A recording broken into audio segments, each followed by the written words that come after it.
எடுத்துக்கொள்வோம். கலாத்தியர் 6வது அதிகாரம்.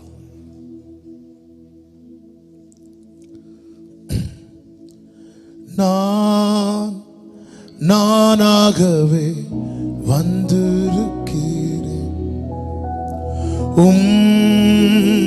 சமூகத்தில் வந்து நிற்கிறேன். நீர் என்று என்னை ஏற்றுக்கொள்வீரா? ராஜ்யத்தில். இந்த கோரஸ் எல்லாரும் பாடுங்க. நான் வந்திருக்கிறேன், பிரசன்னத்தில். ஓ நீ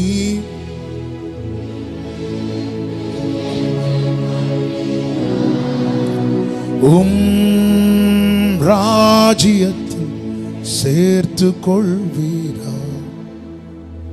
நானாக வந்திருக்கிறேன். கலாத்தியர் 6வது அதிகாரம், அதனுடைய 3வது வசனம். ஒருவன் தான் ஒன்றுமில்லாதிருந்தும் தன்னை ஒரு பொருட்டென்று எண்ணினான், தன்னைத்தானே வஞ்சிக்கிறவனாவான். இந்த கடைசி காலத்துல வஞ்சிக்கப்படாதிருங்கள் என்று கர்த்தர் சொல்லுகிறது, வேதம் காண்பிக்கிறது. நம்மளை வஞ்சிக்கும்படி நிறைய பேர் உண்டு. கள்ள தீர்க்கதரிசிகள், பிசாசு, உலகம். அது கூட்டத்தில் இன்னொரு ஆளும் உண்டு. யாரு தெரியுமா? நாம தான். மற்றவங்களால வஞ்சிக்கப்படுறோமோ இல்லையோ, நாம நம்மளால தான் அதிகமாய் வஞ்சிக்கப்பட வாய்ப்பு இருக்கிறது. இந்த வசனத்தை பாருங்கள். ஒருவன் தான் ஒன்றுமில்லாதவனாய் இருந்தும் தன்னை ஒரு பொருட்டென்று எண்ணினால் அவன் தன்னைத்தானே வஞ்சிக்கிறவனாயிருக்கிறான். அதனாலதான் பைபிள் சொல்லுகிறது அடுத்த வசனத்திலேயே, அவனவன் தன் சுய கிரியையை சோதித்து பார்க்க கடவன், அப்பொழுது மற்றவனை பார்க்கும் போது அல்ல, தன்னையே பார்க்கும் போது மேன்மை பாராட்ட அவனுக்கு இடம் உண்டாகும்.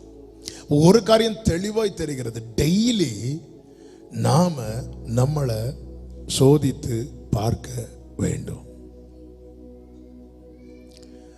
என்னைக்கோ உள்ள ஜெப ஜீவியத்தை வச்சு இந்த நாளை ஓட்டக்கூடாது. நாங்கெல்லாம் அன்னைக்கு எப்படி பைபிள் படிச்சோம் தெரியுமா, எப்படி ஜோமன், அதை வச்சு இன்னைக்கு ஓட்டக்கூடாது. ஒருவன் தான் ஒன்றும் இல்லாதவனாய் இருந்தும் நான் எப்படி இருக்கிறேன்? பிரசன்னத்தை அனுபவித்தவர்களுக்கு பிரசன்னம் இல்லைன்னா எப்படி இருக்கும்னு தெரியும்.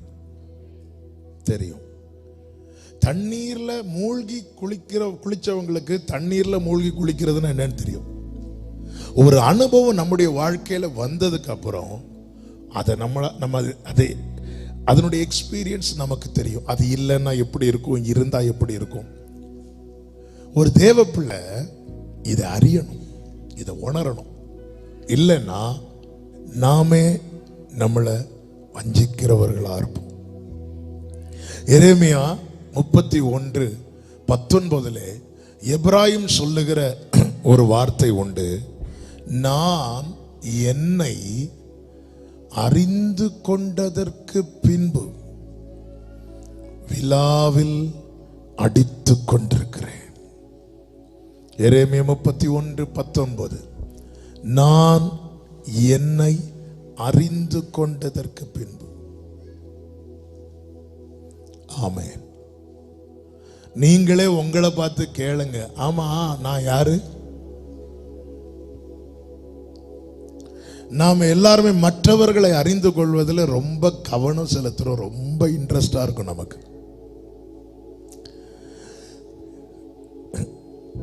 எந்த ஒரு காரியமானாலும் சரி, மற்றவர்களை அறிந்து கொள்றதுல நமக்கு ஒரு இன்ட்ரெஸ்ட் உண்டு. ஆனா நான் எப்படி இருக்கிறேன்? நான் கிறிஸ்துவுக்குள் வந்து இத்தனை ஆண்டுகள் ஆகிறது. என் வாழ்க்கையில என்ன இருக்கிறது, எவைகள் இருக்கிறது, எவைகள் இல்லை என்பதை நாம் உணர்கிறோமா, அறிந்திருக்கிறோமா? இயேசு கிறிஸ்து காட்டி கொடுக்கப்பட்ட அந்த ராத்திரியில அவரை பிடிக்க வரும்போது சீஷர்கள் எல்லாம் சிதறி ஓடினார்கள். இந்த சம்பவம் மார்க்கு சுவிசேஷத்தில் சொல்லும் போது ஒரு வாலிபனை குறித்து சொல்லப்பட்டிருக்கிறது. மார்க்கு 14வது அதிகாரம் 50-51 வசனங்களில் இப்படி சொல்லப்பட்டிருக்கிறது. அப்பொழுது எல்லாரும் அவரை விட்டு ஓடி போனார்கள். ஒரு வாலிபன் ஒரு துப்பட்டியை மாத்திரம் தன்மேல் போர்த்து கொண்டு அவர் பின்னே போனான். அவனை பிடித்தார்கள். அவன் தன் துப்பட்டியை போட்டுவிட்டு நிர்வாணமாய் அவர்களை விட்டு ஓடி போனான். அதாவது ஒரு துணியை மேல போட்டிருக்கிறான். எல்லாரும் போடுறது மாதிரி அவனும் போட்டிருக்கிறான். அந்த ஒரு துணி விலகுனது தான் தெரியுது, அவன் உள்ள ஒண்ணுமே போடல. இன்னைக்கு அநேகருடைய கிறிஸ்தவ வாழ்க்கை அப்படிதான் இருக்கு. மேலோட்டமா ஒரு வேஷம். சண்டேனா ஒரு வெள்ளையை போட்டு வந்தா நாங்கெல்லாம் யாரு பரிசுத்தவான்கள். ஆனா உள்ள ஒண்ணும் இல்லை. நாமே நம்மளை தகுதிப்படுத்துறோம். வெள்ளை போட்டா நாம தூதர்கள், உள்ள ஒண்ணும் இல்லை. அதனாலதான் ஆண்டவர் சொல்ற, நீங்க வெள்ளை அடிக்கப்பட்ட உள்ள. அவர் அவர் உள்ளத்தை பார்க்கிறார். உள்ள என்ன இருக்கு? உள்ள யாருக்கு வேணும்? நான் என் பக்கத்துல யாராவது வர்றது வரை நான் உறங்கிட்டு இருப்பேன். யாராவது வந்து இருந்துட்டாங்கன்னா அனலாயிருவேன். அவ்வளவுதான். அப்போ நம்ம கொஞ்சம் அப்படி ஃபயரா ஜெபம் பண்ணாலே நம்ம ஒரு இமேஜை கிரியேட் பண்ணிடுவோம். என்ன கிரியேட் பண்ணிடுவோம்னா, இவங்கெல்லாம் பிரேயர் வாரியர். என்ன வாரியலோ இவங்களாம் ஈஸியா கிரியேட் பண்ணிடலாம். நாம் நம்மளை பரிசுத்தவான்களை காட்டுறது என்பது ரொம்ப சிம்பிள். ஆனா நமக்கு தெரியணும், அப்படி நாம வேஷம் போட்டு மற்றவர்களுக்கு நாம் நம்மை பரிசுத்தவான்களாய் நீதிமான்களாய் காட்டிக்கொண்டிருந்தா நல்ல பேர் கிடைக்கும். ஆனா பைபிள் சொல்லுது, ஒருவன் தான் ஒன்றுமில்லை. உள்ளத்துல பரிசுத்தம் இல்ல, உள்ளத்துல நீதி இல்ல, உள்ளத்துல சுத்தம் இல்ல, உள்ளத்துல ஒண்ணும் இல்லாம இருந்தோம் இப்படிப்பட்டவனாய் ஒருவன் தன்னை காண்பிக்கிறான் என்றால் அவன் தன்னை தானே வஞ்சிக்கிறான். அப்ப நமக்கு எதிரி வேற யாரும் கிடையாது. நான் என்னை அறிந்து கொண்டதற்கு பின்பு நான் என்னை 2007 ஒரு குறிப்பிட்ட காரியத்துக்காக ஜெபம் பண்ணிட்டு இருக்கிறேன். ஆண்டவரே, இது எப்படி எனக்கு இப்படி செஞ்சு கொடுங்க, அப்படி செஞ்சு கொடுங்க. அதுக்காக உபவாசம் போட்டாச்சு, இரவு பகலா ஜெபம் பண்ணி ஒரு குறிப்பிட்ட அப்படியே ஆண்டவர் சைலண்டாவே இருக்கிறார், அமைதியாவே இருக்கிறார். ஒரு 10 நாள் தாண்டி ஒரு 2 வாரம் கழிந்து ஒரு புதன்கிழமை என்று நினைக்கிறேன் ஜெபம் பண்ணும்போது ஆண்டவர் வந்து என்னுடைய ரியாலிட்டியை எனக்கு வெளிப்படுத்துறார். நீ உன்கிட்ட என்ன இருக்கு, நீ எப்படி இருக்கிற, உன் கண்டிஷன் என்ன. அந்த நாள் தான் ஆண்டவருக்கு என்று என்னை அர்ப்பணித்த நாள். என்னை முழுவதுமாய் நான் நினைச்சிட்டு இருந்தேன், நான் நல்லா தான் இருக்கிறேன், நான் சரியாதான் பயணிக்கிறேன், சரியானதை தெரிந்தெடுத்திருக்கிறேன், சேஃப் சோனுக்குள்ள இருக்கிறேன் அப்படின்னு. ஆனா என்ன, நான் வெளியே இருந்து பார்க்க போதுதான் என் கண்டிஷனை பார்த்தேன். இப்படி போனா இந்த ஜான்சாமினி இல்லை, நான் என்னை அறிந்து கொண்டதற்கு பின்பு. அப்பொழுதுதான் உங்க சித்தம் மாத்திரம். டி மைனர். ஆண்டவர் சமூகத்துல உன் சித்தம் மாத்திரம் என்னில் நிறைவேற்றிடும் ஏசையா, நீர் என்னை வழி நடத்தும். உம் சித்தம் மாத்திரம் என்னில் நிறைவேற்றிடும் ஏசையா, நீர் என்னை வழி நடத்தும். வியாதியோ துன்பமோ எதுவோ வந்தாலும் உம் வாக்கை நம்பி உமக்காய் வாழ்வேன். வியாதியோ துன்பமோ எதுவோ வந்தாலும் வாக்கை நம்பி உமக்காய் வாழ்வேன். தொல்லையோ கஷ்டமோ எதுவும் என்னை பிரிக்காது, என் தேவனை நம்புவேன். தொல்லையோ கஷ்டமோ எதுவும் என்னை பிரிக்காது, என் தேவனை நம்புவேன். இயேசுவே இயேசுவே எந்தன் வாஞ்சையை நிறைவேற்றும். நம்ம அறியாம அவர் சித்தத்துக்கு ஒப்பு கொடுக்க முடியாது. நம்ம அறியாம அவர்கிட்ட என்ன கேட்கணும்னு தெரியாம இருப்போம். ஏசாயா தான் யார் என்பதை அறிந்து கொண்ட போது அவன் விரும்பினது ஒன்றே ஒன்றுதான், சுத்தம். ஹல்லேலூயா. பவுல் தான் யார் என்பதை அறிந்து கொண்ட போது அவன் கேட்டது ஒன்றே ஒன்றுதான், கிருபை. எனக்கு தெரியணும், நான் ஒன்னும் இல்லாதவனா இருந்தோம். இப்போ நான் என்ன எடுத்துக்கிட்டா, கிருபையினால் நிறைய பிரீச் பண்ண வச்சுட்டார். அதனால ஓரளவுக்கு பிரசங்கத்தை பண்ணி ஓட்டிடலாம். பாட வச்சுட்டார், பாடிடலாம். என்னைக்கோ நான் பாடினதையும் பிரசங்கம் பண்ணதையும் வச்சுட்டு இன்னைக்கு நான் தேவ சமூகத்திலிருந்து அந்த பிரசனத்தை நான் இழந்து பாடலாம். பிரசனத்தை இழந்தாலும் பாடலாம். பாடுறது விஷயம் இல்லை, பிரீச்சும் பண்ணிடலாம். ஆனா நான் பிரசனத்தில் இருக்கிறேனா இல்லையான்னு எனக்கு தெரியும். எனக்கு தெரியும். என்ன பிரசனத்தை அனுபவித்ததுனால. பிரசனத்தில் இருந்தா எப்படி இருக்கும், பிரசனத்தில் இல்லைன்னா எப்படி இருக்கும்னு தெரியும். ஹல்லேலூயா. ஒரு நாள்ல ஒரு 2018 ஆண்டு, 2018 தான் நினைக்கிறேன், ஒருத்தங்களுடைய செயல் மனதை பாதிச்சுட்டு, அந்த வாரத்தில் செய்தியும் கரெக்டா அவரை போட்டு தாக்குற மாதிரி தான் இருந்துச்சு. பாயிண்ட் எழுதும் போதே இன்னைக்கு இருக்கு 4வது பாயிண்ட்ல. அப்போ நல்ல கான்ஃபிடென்ட், ஆண்டவர் தான் வார்த்தையை கொடுத்துட்டார். ஆனா மனசுல எப்படி வந்துட்டு இருக்குன்னா, இந்த பாயிண்ட் யாருக்கு தான்? அவருக்கு தான். சாட்டர்டே நைட் இருந்து ஜெபம் பண்ணும் போது ஆண்டவர்கிட்ட சொல்றேன், ஆண்டவரே அப்பா இந்த 4வது பாயிண்ட் பேசும்போது எனக்கு கிருபை தாங்க ஆண்டவரே சொல்லிட்டு, ஆண்டவரே நான் இது பேசுறது உங்க சித்தம் இல்லைன்னா நான் அந்த பாயிண்ட்டை ஸ்கிப் பண்ணி போயிடணும் அப்படி சொல்லிட்டு ஜெபம் பண்ணிட்டேன். பிரசங்கம் ஓடிட்டு இருக்கு, பயங்கர ஃபயரா போயிட்டு இருக்கு. எனக்கு தெரியுது ஆண்டவரோட பிரசங்கம் பழைய சர்ச்சில் அப்படி ஃப்ளோ ஆகிட்டே இருக்கு. 4th பாயிண்ட் ஸ்கிப் ஆகி 5th பாயிண்ட் போயிட்டு இருக்கு. மீட்டிங் முடியும், அப்போ ஒரு ஆராதனை தான், 12:30க்கு மீட்டிங் முடியும். 12:10 ஆகுது. 5வது பாயிண்ட் போகும்போது எனக்கு ஸ்ட்ரைக் ஆகுது, நம்ம எந்த பாயிண்டை விட்டுட்டோம்? 4வது பாயிண்டை விட்டுட்டோம். அவர் அப்படி ஜம்முன்னு இருக்கிறாரு. பிரேக் போட்டு இன்னொரு பாயிண்ட் நான் விட்டுட்டேன் அப்படி சொல்லிட்டு திருப்பி போய் அந்த பாயிண்டை டச் பண்ணேன் பாருங்க. நான் டச் பண்ணது யாருக்கும் தெரியாது.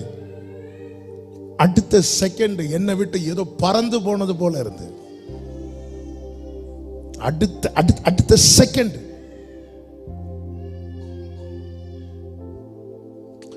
ஒரு சுத்தி தூதர்கள் நின்று நம்மளை ஹக் பண்ணிட்டு இருக்கிறாங்க. எல்லாரும் கையை விட்டுட்டா எப்படி இருக்கும்? அப்படி இருந்துச்சு. எனக்கு ஒன்னும் ஓடல, நான் புல்பிட்ட எப்படி பிடிச்சு நிக்கிறேன். அவ்வளவுதான். 5 மினிட்ஸ்ல மீட்டிங் முடிச்சுட்டு ரூம்ல போய் விழுந்துட்டேன். சாரி ஆண்டவரே. பல நேரத்துல தப்புன்னு தெரிஞ்சாலும் மாம்சத்துக்கு ரொம்ப இடம் கொடுக்கிறோம். இடம் கொடுத்து ஒரு வார்த்தை எப்படியாவது சொல்லியாவது ஆகணும். இல்ல, ஒருவன் தான் ஒன்றும் இல்லைன்னு தெரிஞ்சதுக்கு அப்புறம் தன்னை ஒரு பொருட்டா எண்ணிட்டானா, நம்ம ஒரு லாங்குவேஜ்ல சொல்லணும்னா அவன் ஜோலி முடிஞ்சுன்னு அர்த்தம். சிம்சோனை விட்டு கர்த்தர் விலகினதை அவன் அறியவில்லை. அப்படின்னா கர்த்தர் போயிட்டார்னாலே அவன் ஒன்னும் இல்லை, அவன் நத்திங். அவன் நத்திங்னு அவனுக்கு தெரியல. அப்படி தெரியாத போதும் ஆமென் அவன் சொல்றான், நான் போய் என்ன சொல்றாரு? நியாயாதிபதிகள் 16:20 கர்த்தர் தன்னை விட்டு விலகினதை அறியாமல் எப்போ எப்போதும் போல உதறி போட்டு வெளியே போவேன் என்றார். எப்போதும் போல. அன்னைக்கு கர்த்தர் இருந்தார்ப்பா, இன்னைக்கு கர்த்தர் இல்ல. அன்னைக்கு உன்னால பொல்லாங்கன ஜெயிக்க முடிஞ்சது, இன்னைக்கு முடியல. ஒருவன் தான் ஒன்றும் இல்லாதிருந்தும் எப்போதும் போல். நேற்று தான் ஜெயிச்சோமே, அன்னைக்கு தான் நம்ம இதுல போராடி வெற்றி கண்டோமே, அன்னைக்கு ரைட்டுவா. ஆனா அன்னைக்கு கர்த்தர் உன் கூட இருக்கிறார், இன்னைக்கு உன் கூட இல்ல. நீ முதல் அதை பாரு. 10 கன்னிகைகளும் ஒருமித்து தான் இருந்தாங்க, ஒரே ஹாலில் தான் படுத்து தூங்குனாங்க. அவங்க இருக்கிற இடத்துல தானே நானும் இருக்கிறேன், அவங்க போற சர்ச்சு தானே நானும் போறேன், அவங்க ஆராதிக்கிறது தானே நான் எல்லாம் ரைட்டுப்பா. ஆனா அவங்க கிட்ட இருக்கிற எக்ஸ்ட்ரா என்ன உன்கிட்ட இல்லையே, நீ அதை பார்க்கல. அவங்க போற சர்வீஸ் தானே நானும் போறேன், அவங்க கூப்பிடுற ஆண்டவரை தானே நானும் கூப்பிடுறேன், எல்லாம் ரைட்டு. அவங்க கிட்ட எக்ஸ்ட்ரா எண்ணெய் இருக்கு, உன்கிட்ட இல்ல. ஆனா அதனால என்ன, அவங்கள்ட்ட எக்ஸ்ட்ரா எண்ணெய் வச்சுட்டு அவங்க தூங்குறாங்க, உன்கிட்ட இல்ல. ஆனா நீ அவங்க தூங்குறத பார்த்து நீ ஒன்னு ஒரு பொருட்டா நினைச்சு நீ அவங்க கூட படுத்து தூங்குற. எக்காலம் துணிக்கும் போது அவங்க எழும்பி எக்ஸ்ட்ரா எண்ணெய் எடுத்து ஊற்றி விளக்க எரிய வச்சுட்டாங்க, உன்கிட்ட அது இல்ல. நீ பாரு.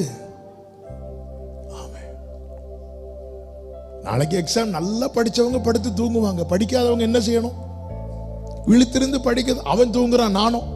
இது செட் ஆகாது. அதனாலதான் ஏன் ஆத்துமாவுக்கு நான் உத்தரவாதி. நீங்க உங்களை பாருங்க. நான் என்னை அறிந்து கொண்டதற்கு பின்பு நான் எந்த ஸ்டேட்ல இருக்கிறேன், என்னுடைய இப்போதைய நிலை என்ன. இப்போ இயேசு வரணும்னு எத்தனை பேர் விரும்புறீங்க? கை தூக்க வேண்டாம். ஏன்னா தெரியும் நமக்கு, முகத்தை பார்த்தாலே. ஆமா, இயேசு வரணும்னா அப்படியா எங்க அப்படின்னு யாரா கேட்கிறோமா? இப்போ இயேசு வந்தா, உண்மையில இப்ப இயேசு வரக்கூடாதுன்னு விரும்புறது உலகத்தாரு கிடையாது, உள்ளே இருக்கிற அந்த இடத்து பெயராது. ஒருவன் தான் ஒன்றுமில்லாத. பேதுரு நினைச்சுக்கிட்டாரு அவருக்காக எல்லாம் பண்ண முடியும், எல்லாம் செய்ய முடியும். ஆண்டவர் சொன்ன, நீங்க எல்லாம் என்னை விட்டு போயிருவீங்க. உடனே பேதுரு, ஆண்டவரே இவங்க போனாலும். சிலருக்கு அது ஒரு வியாதி, தங்களை சொல்லும் போது கூட இருக்கிறவங்களை தாழ்த்தி.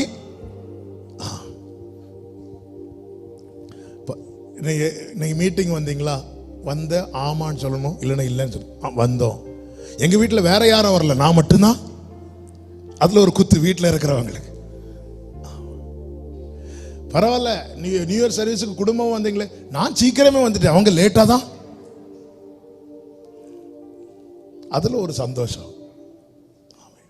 ஃபாஸ்டிங் பிரேயர் லாஸ்ட் நாள் உங்களை பார்த்தேன், நான் எல்லா நாளும் வந்தேன், நான் இவங்க தான் கடைசி நாளில் வந்துட்டு எல்லாத்தையும் வாங்கிட்டு போகலான்னு வந்திருக்கிறேன். ஆண்டவரே இவங்க எல்லாரும் போனாலும் நான் போக மாட்டேன். ஆண்டவருக்கு தெரியும் பேதுரு நிலை, பேதுருவுக்கு தெரியல. பேதுரு அங்க இடத்துல பேதுருவே தன்னை வஞ்சித்தான் அல்லவா. ஆண்டவர் சொல்ற, இப்போ வராத பேதுருவே, நான் ஏன் வரக்கூடாது? உமாவோட கூட காவலில் இருக்க ஒரு 6 அடி. சரி பேதுருங்க வா, மேட்ரை சொல்லிடுறேன். இன்னைக்கு நீ சேவல் கூவுறதுக்கு முன்னாடி 3 தடவை மறுதளிக்க போறேன். பஸ்கால நல்ல ஆட்டுக்கறி சாப்பிட்டுட்டு விடியதுக்குள்ள சேவல்கிட்ட விழுந்துட்டான்.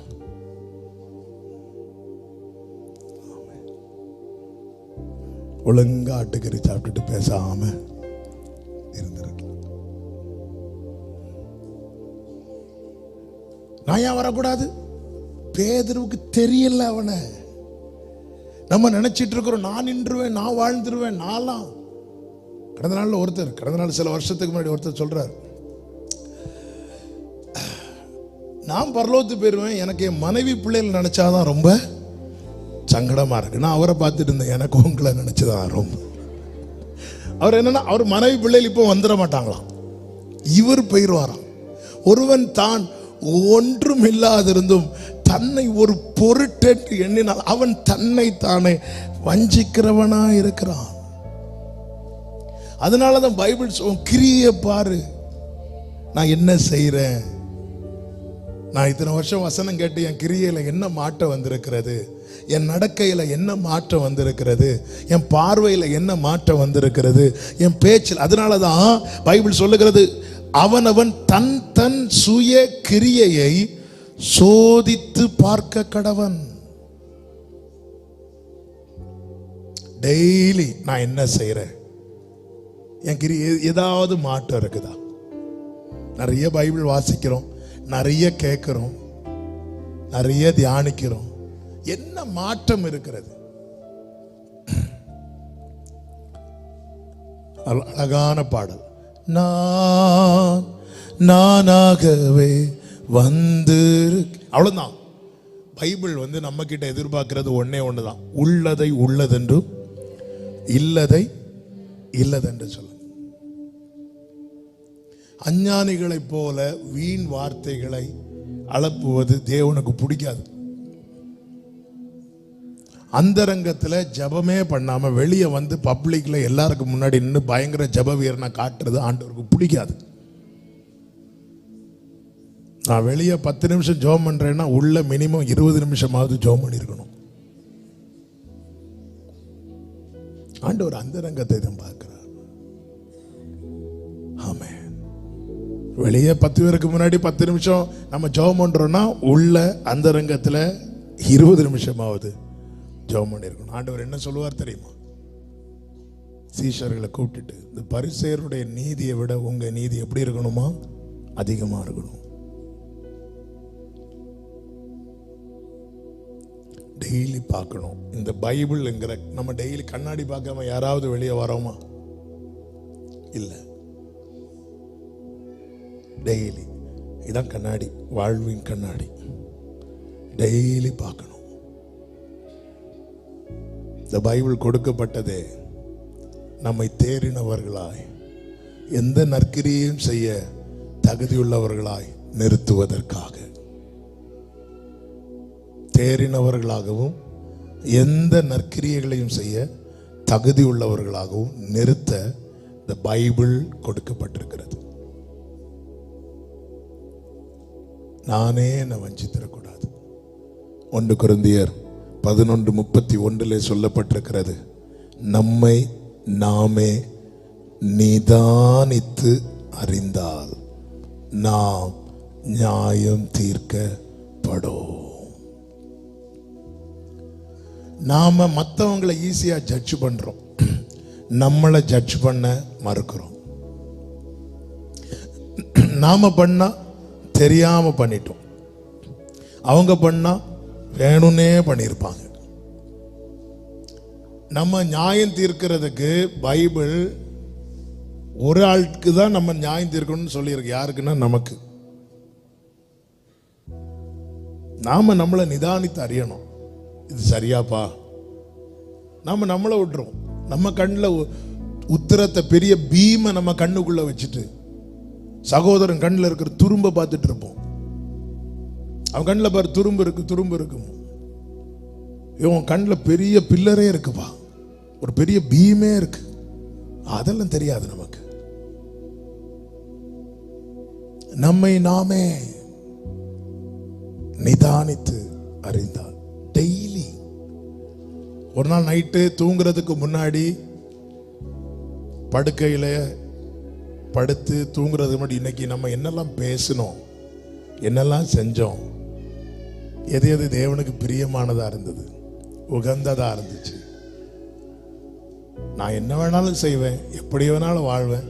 ஆனால் சண்டே ஆனா பரிசுத்தவானா பரிசுத்தவாட்டியா வந்துட்டு நான் ஆராதிச்சுட்டு போவேன்னா நம்மளை வஞ்சிக்கிறது வேற யாரும் கிடையாது, கள்ள தீர்க்கதரிசியும் கிடையாது, வேற யாரும் கிடையாது, நம்மை நாமே. என் கிரியைகளை பார்க்கணும். முதல் ஆராதனையாக 2 பேர் வராங்க, காயினும் ஆபேலும்.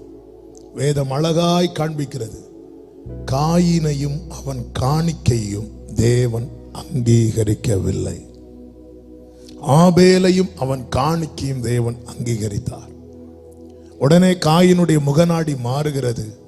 கர்த்தர் அவன்கிட்ட பேசும்போது சொல்லுகிறார், நீ நன்மை செய்தால் உனக்கு மேன்மை இல்லையோ.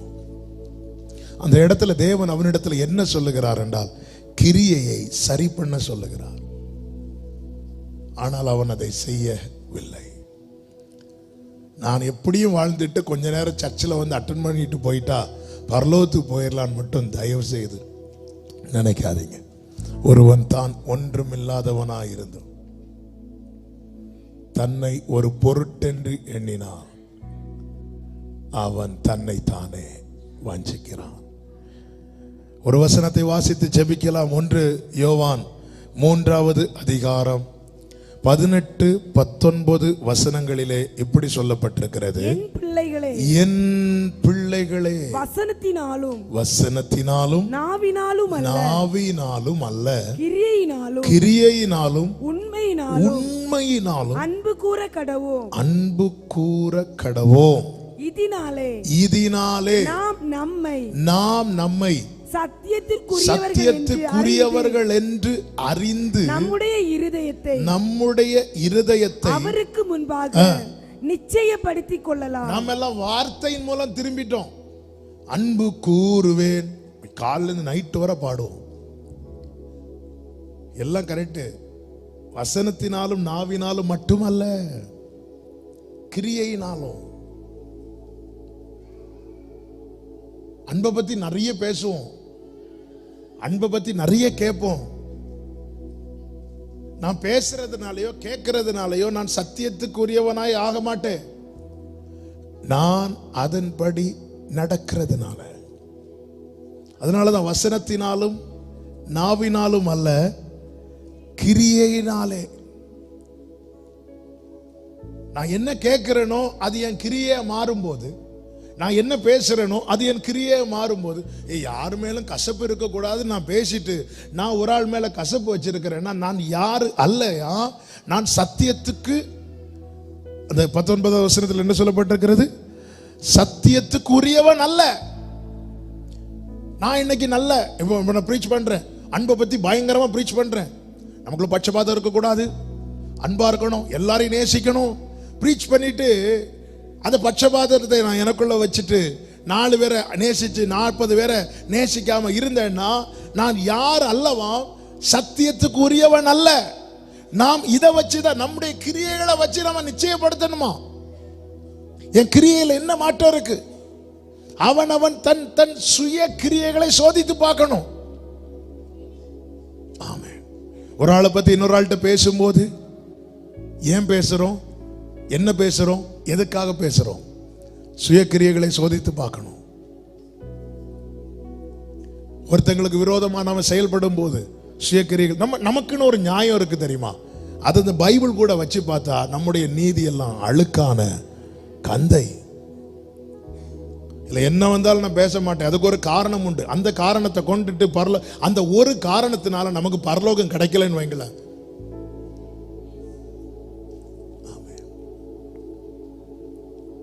நம்ம சொல்ற ரீசன், நம்ம மீதி எல்லாத்துலயும் பெர்ஃபெக்டா இருக்கிறோம், மீதி எல்லாத்துலயும் ஒரு டேமேஜ் இல்லப்பா.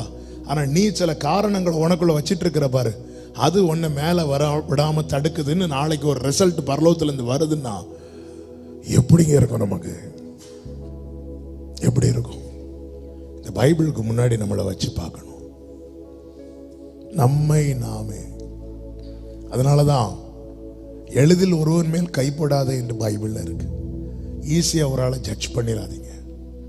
நாம எந்த அளவின்படி அளக்கிறோமோ அதே அளவின்படி நமக்கு அளக்கப்படும். நாம் நம்மை ஜட்ஜ் பண்றதுக்கு டைம் இருக்காது. டெய்லி ஆண்டவர் சொல்லுவார், நான் உங்ககிட்ட என்ன பேசினேன், எப்படி பேசுறீங்க ஆண்டவர், நீ என்ன செஞ்ச, நான் அதுக்கு என்னெல்லாம் ஆப்போசிட் உண்டோ அது அவ்வளோத்தையும் செஞ்சுட்டு வந்திருக்கிறேன். எல்லாம் செஞ்சுட்டு வந்துட்டு இப்போ என்ன பாடுறேன், நான் வா. நம்மளை பார்க்கணுங்க, பார்த்துட்டு அவர்கிட்ட கொடுக்கணும். ஆண்டவரே, இந்த போர்ஷன்ல நான் ரொம்ப வீக்கா இருக்கிறேன். இயேசுவுக்கு விசேஷம் என்ன தெரியுமா? மோசையின் மூலமாய் பிரமாணம் கொடுக்கப்பட்டது, இயேசுவின் மூலமாய் கிருபையும் சத்தியமும் கொடுக்கப்பட்டது. ஏன் பிரமாணம் ஹார்டா இருந்துச்சு? ஏன்னா மோசை மூலமாய் கிருபை கொடுக்கப்படல, அதனால அது ஒவ்வொன்றுமே ஹார்டா இருந்துச்சு. இயேசு கிறிஸ்துவின் மூலமாகவும் பிரமாணம் தான் கொடுக்கப்பட்டது, ஆனா கூடவே கிருபையும் கொடுக்கப்பட்டது. அதன் அர்த்தம் என்ன?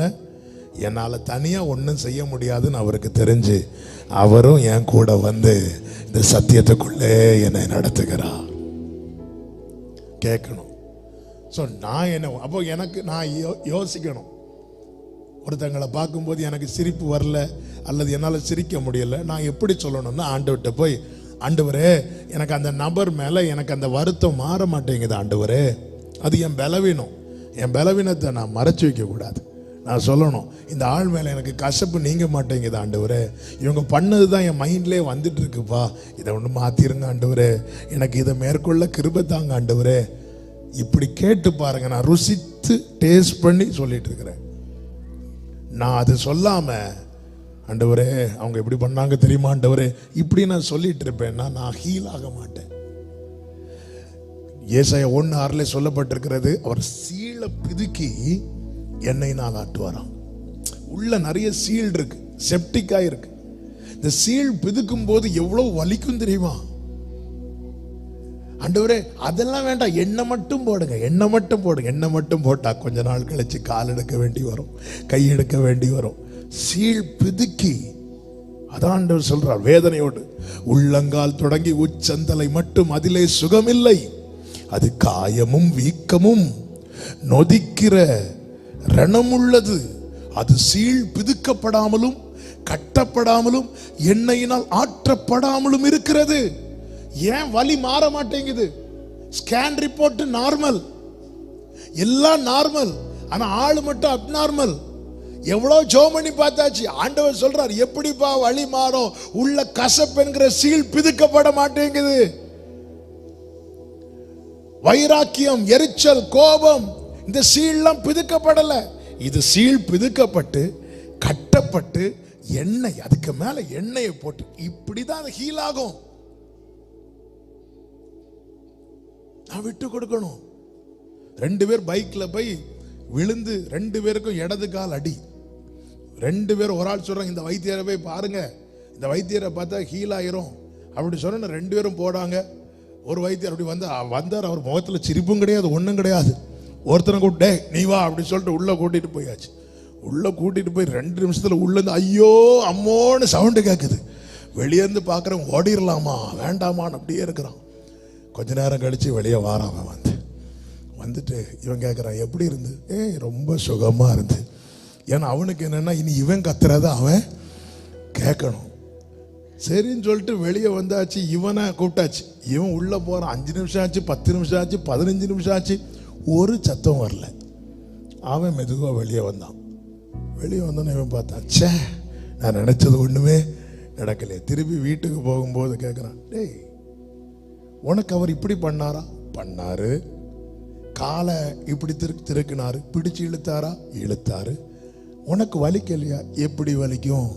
நான் என் வலது காலெல்லாம் கொடுத்தேன் அப்படின்னா. பாத்தியா, ஏன்னா நீ கத்துனதை நான் கேட்டேன். பாத்தியா என் ஐடியா? பாத்தியா எல்லாம் சூப்பர். 1 மாசம் கழிஞ்சு இந்த கத்துனான் தெரியுமா, கத்துனவன் இப்படி நடந்து இவனை மீட் பண்ண வாரான். வலது கால கொடுத்தான் தெரியுமா, அவன் இப்படி இப்படி மீட் பண்ண வாரான். இதுதான் வித்தியாசம். இந்த சீல் பிதுக்கப்படாம இருந்தா கடைசி நாள்ல நிறைய பேர் எப்படி வருவாங்க தெரியுமா? ஆண்டவரே நான் நானாக தானாக வந்திருக்கிறே, நான் வீணாகி பாழாகி வந்திருக்கிறே, நானா. ஆண்டவர்கிட்ட ஒண்ணு கேளுங்க, ஆண்டவரே நான் எந்த நிலையில இருக்கிறேன் என்பதை எனக்கு டெய்லி வெளிப்படுத்துங்க ஆண்டவரே, எனக்கு டெய்லி சொல்லி தாங்கப்பா. நான் அந்த மகிமைப்பட்டு இழந்துடவே கூடாது. ஏன்னா நம்மன்னு சொல்லும் போது நல்லா கவனிச்சுக்கோங்க, நம்மளை சார்ந்து ஒரு 2-3 பேராவது இருப்பாங்க, மனைவி, புருஷன், பிள்ளைங்க. அப்படி அப்ப நாம வஞ்சிக்கப்பட்டோம்னா நம்மளை அறியாமலே நம்மளை சார்ந்து இருக்கிறவங்களே நம்ம வஞ்சிக்கிறோம். அதுதானங்க. நோவாவை சார்ந்து ஒரு ஃபேமிலி இருக்கு. நோவா தேவ எச்சரிப்பை பெற்று அடுத்த வார்த்தை எப்படி இருக்கு தெரியுமா? தன் குடும்பத்தை ரட்சிப்பதற்காக. ஆமென். நம்மளை ஒட்டி ஒரு 3 பேர் 4 பேர் இருப்பாங்க. பிடிச்சோ பிடிக்கலையோ நம்மளை ஒட்டி. நாம என்ன நினைச்சிட்டு இருக்கிறோம்? நிறைய விஷயத்துக்கு நாம தான் விடை, நாம தான் தடை. நாம மாறும்போது நம்ம கூட இருக்கிறவங்களுக்கு ஒரு நல்ல தெளிவு உண்டாகும். சத்தியத்தையும் அறிவீர்கள், சத்தியம் உங்களை விடுதலையாக்கும்.